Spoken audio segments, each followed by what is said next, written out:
এবং সাবস্ক্রাইব করুন একাত্তরের ইউটিউব চ্যানেলের সংবাদে থাকুন।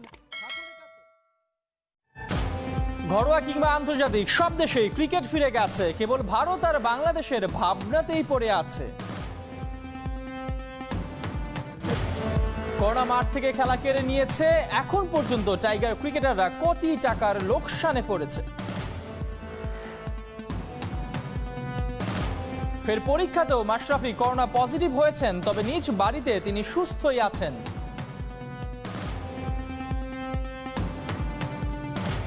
গেল 7 বছরে ভারতের বিপক্ষে বাংলাদেশ জিততে পারেনি কোনো ম্যাচ। পূর্ব পরিকল্পনায় ফুটবলাররা খুলতে চাইছে জটিল সেই প্যাচ।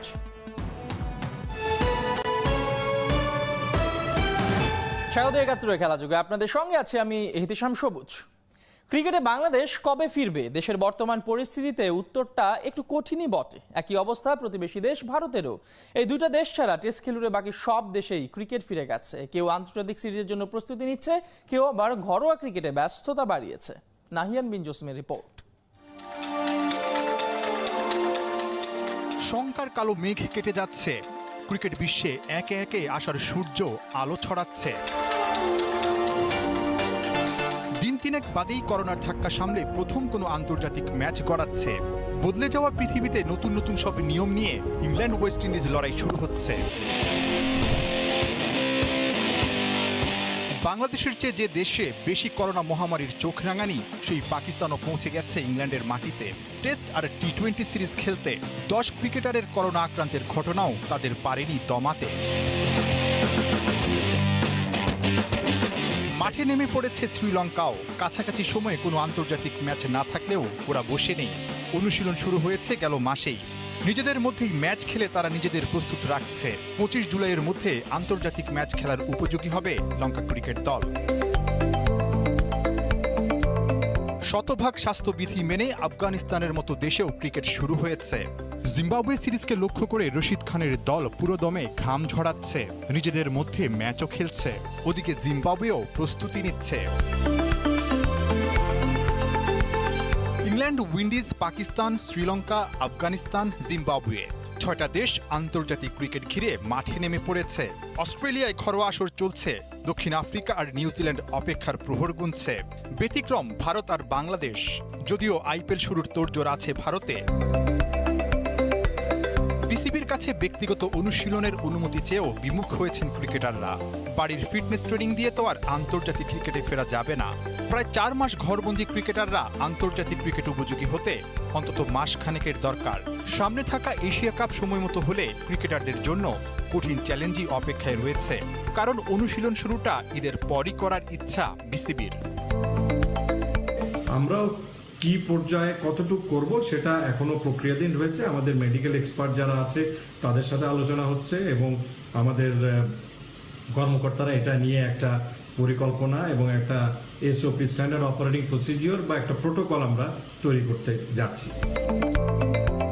শেষ পর্যন্ত এশিয়া কাপ আর টি-20 বিশ্বকাপ আয়োজন বন্ধ হলে এবছর টাইগারদের মাঠে নামার সুযোগ থাকবে মাত্র 2 বার। এফটিপি অনুযায়ী এবছর সেপ্টেম্বর অক্টোবরে 3টি টি-20 খেলতে নিউজিল্যান্ড সফর, আর ডিসেম্বরে 3 ম্যাচের ওয়ানডে খেলতে বাংলাদেশ আসার কথা লঙ্কা ক্রিকেট দলে। হেড কোচ রাসেল ডোমিঙ্গোর চাওয়া আন্তর্জাতিক ম্যাচে ফেরার আগে ঘরোয়া ক্রিকেট দিয়ে রিদমে ফিরুক ক্রিকেটাররা। কিন্তু এখন সেটাই দেখার বিসিবির কি চিন্তা। নাহিয়ান বিন জসিম, একাত্তর। করোনার কারণে এখন পর্যন্ত ক্রিকেটারদের সরাসরি ক্ষতি হয়ে গেছে প্রায় 70 লাখ করে টাকা। শুধু ম্যাচ ফি থেকেই এই পরিমাণে টাকা হাতছাড়া হয়েছে বাংলাদেশের ক্রিকেটারদের। সঙ্গে স্পন্সর আর বিজ্ঞাপন যুক্ত হলে সেটি কয়েক কোটি টাকা ছাড়িয়ে যেতে পারে। এখন পর্যন্ত টাইগার ক্রিকেটারদের কিভাবে কত টাকা ক্ষতি হয়েছে দেখে নেব হিসেবের পাতা থেকে। যেদিন জ্বলে উঠবো আমরা, সেদিন আর কেউ ঠেকাতে পারবে না। আর তাই গর্বের সাথে পরি লাল সবুজের জার্সি। এটাই আমাদের পরিচয়।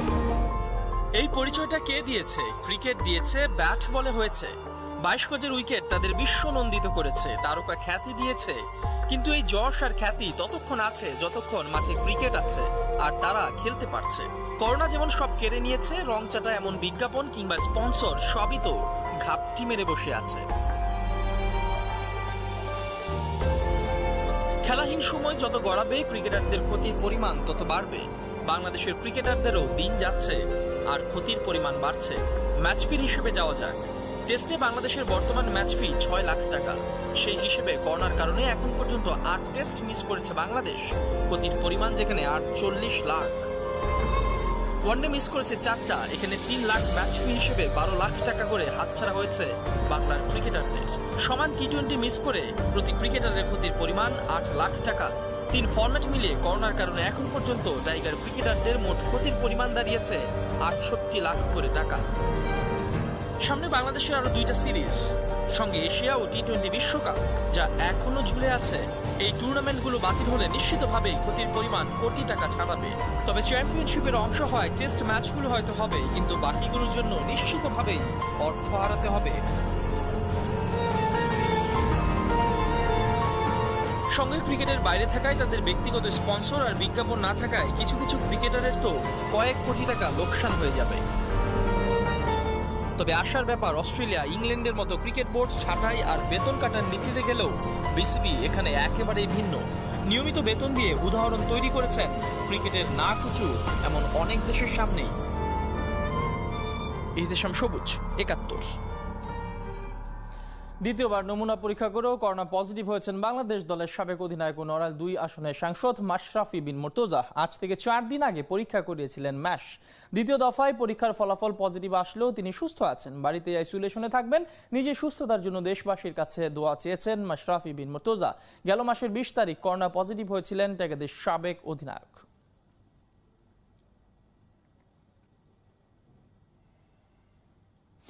টেন্ডুলকার, ধোনি, ওয়ার্নার, ডিভিলিয়ার্স, নামি দামি এমন ক্রিকেটারের সাথে বন্ধুত্বপূর্ণ সম্পর্ক। ওদের ক্রিকেট গিয়ার মেরামত করেই সংসার চালান চেন্নাইয়ের ভাস্করন। তিনি ভারতীয় ক্রিকেট টিমের অফিসিয়াল কবলারও। তবে এখনও চিপক স্টেডিয়ামের ফুটপাতে কাজ করতে হয় তাকে। নির্দিষ্ট একটা বৃত্তের মধ্যেই আটকে আছে তার জীবনটা, গণ্ডির বাইরে যাওয়া হয়নি।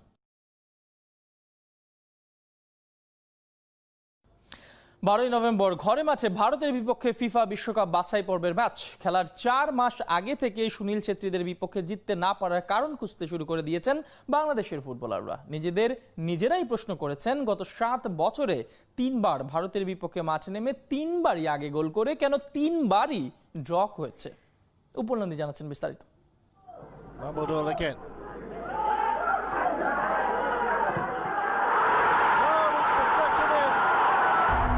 ভারতের বিপক্ষের ম্যাচে শুরুটা বরাবরই হয় উড়ন্ত। সময় গড়াতে না গড়াতে লাল সবুজদের ফর্মটা হয়ে পড়ে পড়ন্ত। সুযোগ কাজে লাগিয়ে গোল করে হার বাঁচিয়ে ভারতীয়রা বুঝিয়ে দেয় তাদের ঝুলিতেই দক্ষিণ এশিয়ার ফুটবলের শ্রেষ্ঠত্ব। কখনো সাব চ্যাম্পিয়নশিপ, কখনো ফিফা ফ্রেন্ডলি ম্যাচ, আবার কখনো বিশ্বকাপ বাছাইয়ের মঞ্চ। ভারতের বিপক্ষে 29টা ম্যাচে মাঠে নেমে বাংলাদেশের জয় মোটে 2টা, 12টা খেলা ড্র। ধারে ভারে ভারতীয়রা এগিয়ে থাকলেও ড্রয়ের হিসাব বলছে কম যায়নি বাংলাদেশও।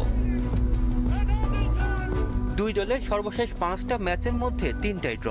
প্রত্যেকটা ম্যাচেই আবার আগে গোল করে লিড নিয়েও জিততে পারেনি বাংলাদেশ। এক ভারতের বিপক্ষে কেন বারবার এমন হচ্ছে?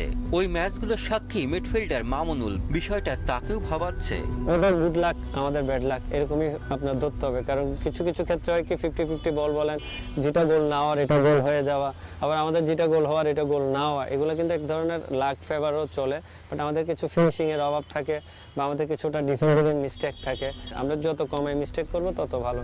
আমি এইসব ম্যাচে আসলে কেন পারতেছি না এটার কোনো আনসার নেই। সর্বশেষ 3 ড্রয়ের মধ্যে দুটোতেই শেষ বেলা গোল করে বাংলাদেশের স্বপ্নভঙ্গের কারণ হয়েছেন ভারত কাপ্তান সুনীল ছেত্রী। তাকে আটকানো কি একেবারেই অসম্ভব? অ্যাজ এ ম্যান হিসেবে আমি মানি যে ছেত্রী একটা বড় ফ্যাক্টর আমাদের এগেনস্টে। নেপালের ম্যাচটা তো কিন্তু 94-এ ফ্রি কিকে গোল করছে। তারপর গোয়ার ম্যাচে কিন্তু ও 2 গোল করছে। ও গুড ফিনিশার। ও আমাদের এশিয়ান সাবকন্টিনেন্টারে 2টা প্লেয়ার আপনার 2টা দেশকে এগিয়ে নিয়ে যাচ্ছে। একটা হচ্ছে সুনীল ছেত্রী আর একটা হলো আশফাক। নভেম্বরে আবারও বাংলাদেশ ভারত ফুটবল লড়াই। 2019 সালের অক্টোবরে কলকাতায় ড্র করে আসা বাংলাদেশের ফুটবলাররা ঘরের মাঠে জিততে চায়। মামুনুল জামালরা পারবে তো সুনীলদের আটকে দিয়ে জেতার স্বপ্ন পূরণ করতে? 3টা ম্যাচ ড্র করছে, 3টাই বাইরে ছিল। একটা নেপাল, একটা তাদের হোমে ড্র করছে, ইন্ডিয়ার হোমে গোয়াতে, আর একটা কলকাতাতে। ইন্ডিয়াতে কিন্তু 2টাই। তাহলে আমাদের অ্যাডভান্টেজ হবে আমাদের হোমে। আমাদের হোমে আমরা জানি জয়লাভ করি, কারণ আমরা যদি জয়লাভ করি ইন্ডিয়ার এগেনস্টে আমাদের গ্রুপে আমরা একটা ভালো অবস্থানে যে পৌঁছাবো ওয়ার্ল্ড কাপ কোয়ালিফাই। বিশ্বকাপ বাছাইয়ের নতুন শিডিউলের পর থেকেই বড় স্বপ্ন দেখছেন বর্তমান বাংলাদেশ দলের সবচেয়ে অভিজ্ঞ ফুটবলার মামুনুল ইসলাম। ওই স্বপ্ন পূরণ করতে ভারতকে হারাতেই হবে, আর এজন্য জানবাজি লড়াই করতে প্রস্তুত 2014 সালে ইন্ডিয়ান সুপার লিগে খেলতে যাওয়া এই মিডফিল্ডার। ফুটবলের ভাষায় যেটা বলা হয়, ইন্ডিয়া নিজেদেরকে নিজেরা এগিয়ে রাখে, এটা সবসময় দেখবেন। আমরা উপাল নন্দী, 71, ঢাকা। বেন স্টোকসকে অধিনায়ক করে ওয়েস্ট ইন্ডিজের বিপক্ষে প্রথম টেস্টের জন্য 13 সদস্যের স্কোয়াড ঘোষণা করেছে ইংল্যান্ড। তৃতীয়বারের মতো করোনা পরীক্ষা পজিটিভ হয়েছেন পাকিস্তানি পেসার হারিস রৌফ। গ্রিসের দলবদলে আর্জেন্টাইন গঞ্জালো হিগুয়েইনকে ছেড়ে রোমার স্ট্রাইকার এডেন জেকোর দিকে নজর দিয়েছে ইউভেন্টাস।